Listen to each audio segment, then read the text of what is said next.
Annual Garden State Film Festival. This year, there will be 200 films from over 14 countries screening the weekend of March 21st to the 24th of this year. I am your host, Emily DeSimone, and I am here with co-producer Ken Arnold of the feature film A Town Called Purgatory. Ken, thank you so much for joining me. How are you doing today? I'm doing great, Emily. Thanks for having me. Absolutely. Give our live viewers a tidbit about your feature, A Town Called Purgatory. What got you into this? A Town Called Purgatory. It's a horror western that we shot during COVID. We were actually scheduled to shoot a horror comedy that took place in Romania, and it was a road trip movie. But unfortunately, COVID made that a little bit too complex. So what we did was we shifted and in a Zoom call, at the end of the Zoom call, we were talking with our producer over in Austria, and we said, "Hey, you wouldn't happen to have an old Western town?" And we were kind of kidding when we said it. And he goes, "I got one 15 minutes from my house." Yeah. So the next day, he was giving us a video tour. We flew over a week later. We checked the town out. We were like, "This is perfect. It'll be our own little bubble. We can shoot here, small cast, small crew, perfect for COVID." The government paid for all of the testing, our COVID testing, so we didn't have the added expense. And it turned out to be the perfect scenario for COVID to shoot a film.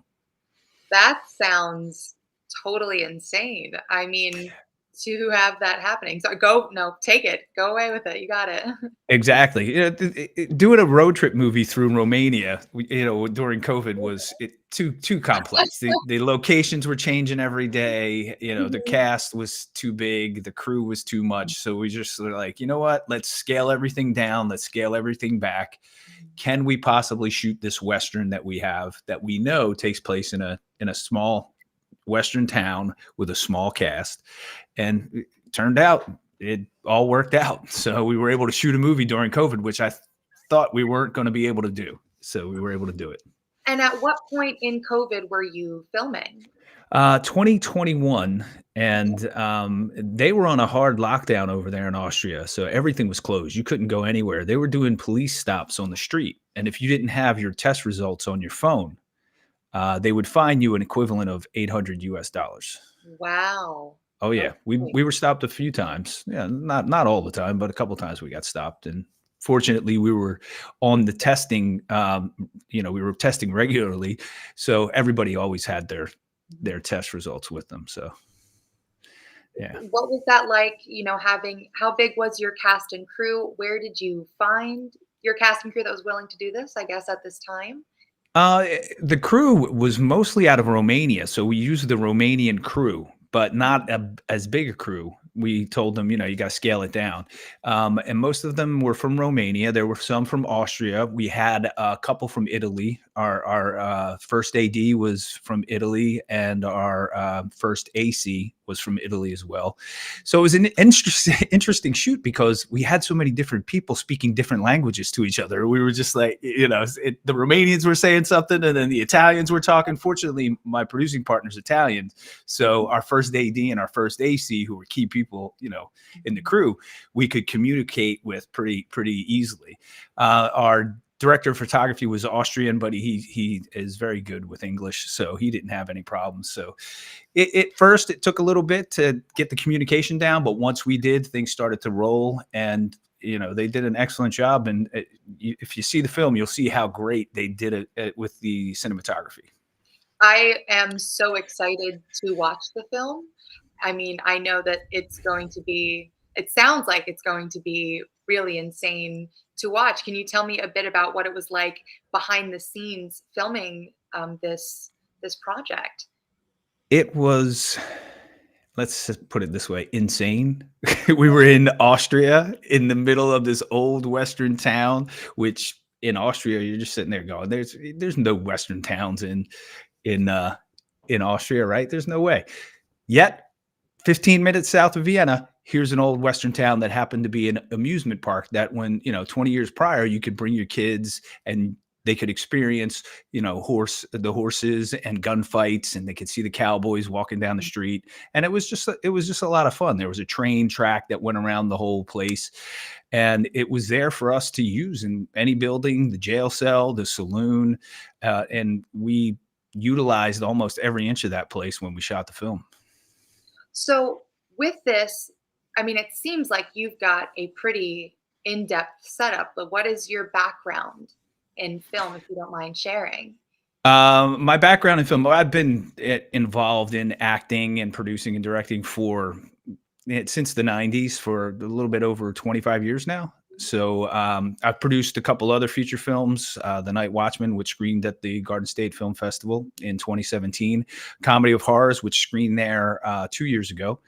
And now we've got our third feature film that Dan DeLuca and I produced together, and we're so happy to be back because we love the Garden State Film Festival. It's awesome. They put on a great show. They have great parties and great events. And if you're not coming, you should be. You should be getting your tickets right now. So Absolutely. And I'll be telling everybody where to find them at the end of this interview.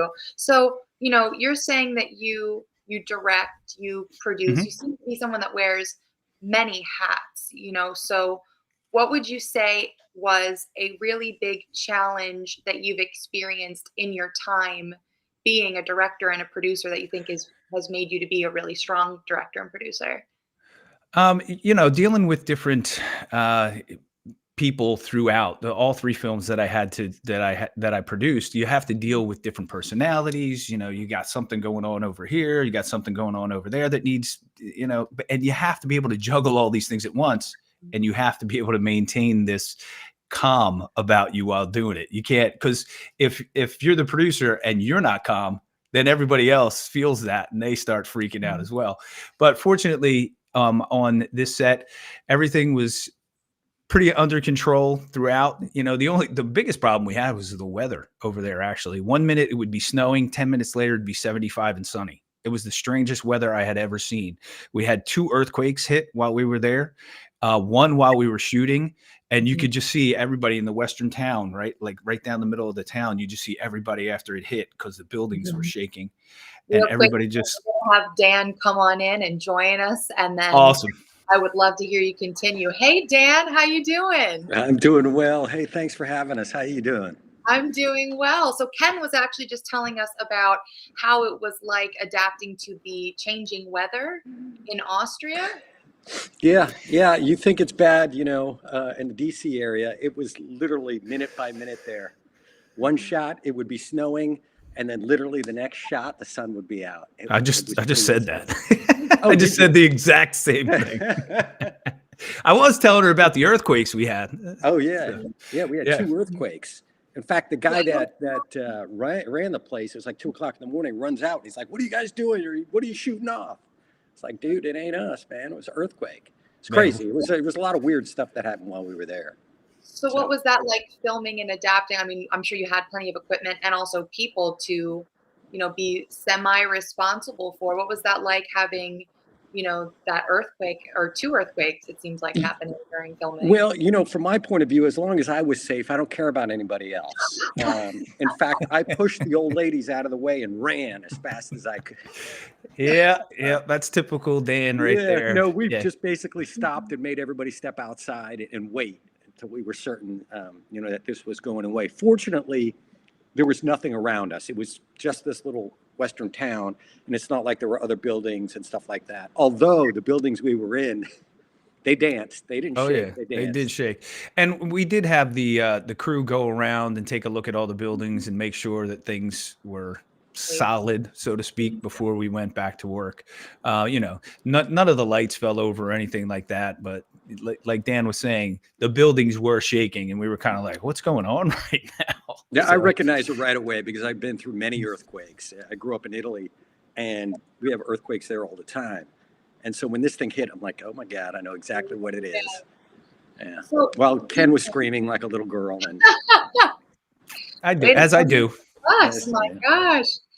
Dan, tell me, you wrote A Town Called Purgatory, Yeah. and Ken was letting me know that it was originally supposed to be a road trip movie, but due to COVID, you changed things up. Besides, I guess, the change of circumstance, what inspired you to write this feature? I don't know if I need to correct the record. I didn't write the road trip movie. Oh, oh, Yeah, that wasn't me. okay. But what inspired this movie was generally what happens is Ken will come up with an idea, and usually a pretty good idea. And then, I'll kind of ruminate on it for a bit, and then I'll start hammering stuff out. But it was all because of COVID. It was like, we can't do that road trip one. There's just too many locations, too many people. It was really, and the script was just too long, and everything needed to be tightened up.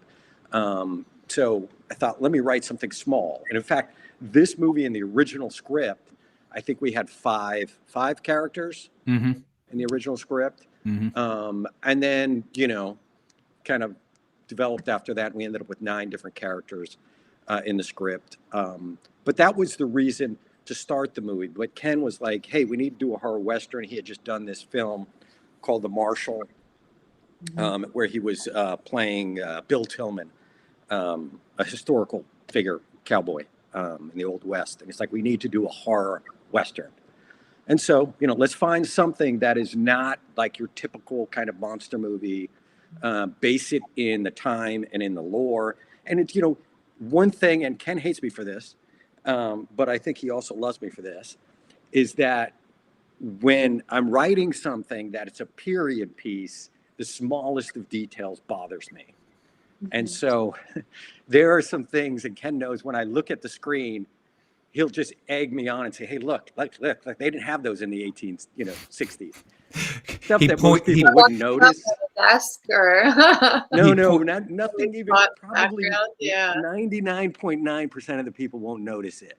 Yeah, but he points it out every time. I had to make sure we weren't wearing snaps instead of buttons, because they didn't have snaps back then, that type of stuff. But I wanted to make it as period as possible within our budget, right? Because our budget was, minuscule in comparison to probably every period piece you ever see out there. But I think we hit it out of the park. Hey, I mean, I think it's small details that can really bring something not only just to life, but make it really believable. So it's good to have an eye like that. So Ken, he's saying, you're saying that Ken, you've acted in another, and Dan, I know that you've acted in this film. So you both now have been both on the screen and off the screen. So could I hear a little bit about, how it was like being on the screen for you, Dan, and also, I guess, being both the writer and a cast member in this? We've been doing this for a long time, Ken and I, everything from multiple features to short films. And I mean, the first feature I did, I was directing with another guy and on camera. And so for me, it was like being a writer, directing, and being on camera is really all the same thing. It's all part of that same process. And it's easy for me because I know everybody else's lines because I wrote them. And I know the characters. And a lot of the times, the majority of the time, I will base my characters on the people I want in those parts. So Ken's character, most of the time, what's your character name in the script before you get it, Ken? Ken. Right? I'll be like nine times out of 10. Yeah, pick a name, Ken.